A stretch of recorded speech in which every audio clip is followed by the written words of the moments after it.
Alors que la situation humanitaire à Gaza s'aggrave, le secrétaire d'État américain Anthony Blinken et le secrétaire à la Défense Lloyd Austin ont envoyé une lettre à leurs homologues israéliens demandant des engagements concrets pour améliorer l'aide humanitaire dans les 30 jours.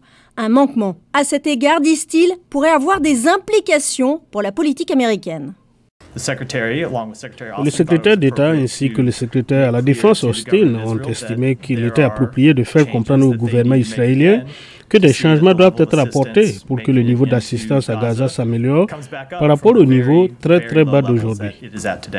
Selon les États-Unis, une demande similaire a été envoyée à Israël en avril, ce qui a permis d'augmenter l'aide humanitaire à Gaza.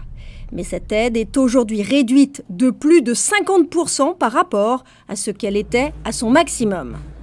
Les voies terrestres sont le moyen le plus efficace d'acheminer l'aide aux civils qui en ont le plus besoin. Alors bien sûr, nous voulons voir ces couloirs s'ouvrir. C'est un point sur lequel le secrétaire d'État continue d'insister dans ses appels.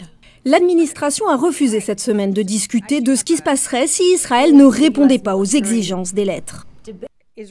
Israël continue de recevoir le soutien des États-Unis, que ce soit par le biais des ventes de matériel militaire à l'étranger ou de ce que nous faisons dans le cadre de l'autodéfense d'Israël.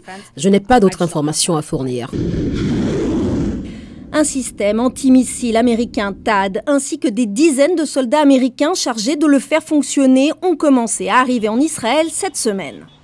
Vous avez vu nos destroyers engagés en mer. Il s'agit maintenant d'une capacité terrestre qui pourra aider Israël à se défendre contre une autre attaque de missiles balistiques si l'Iran décidait de répondre de cette manière.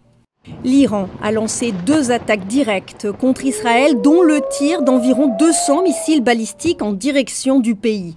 Tel Aviv n'a pas encore réagi à la dernière attaque.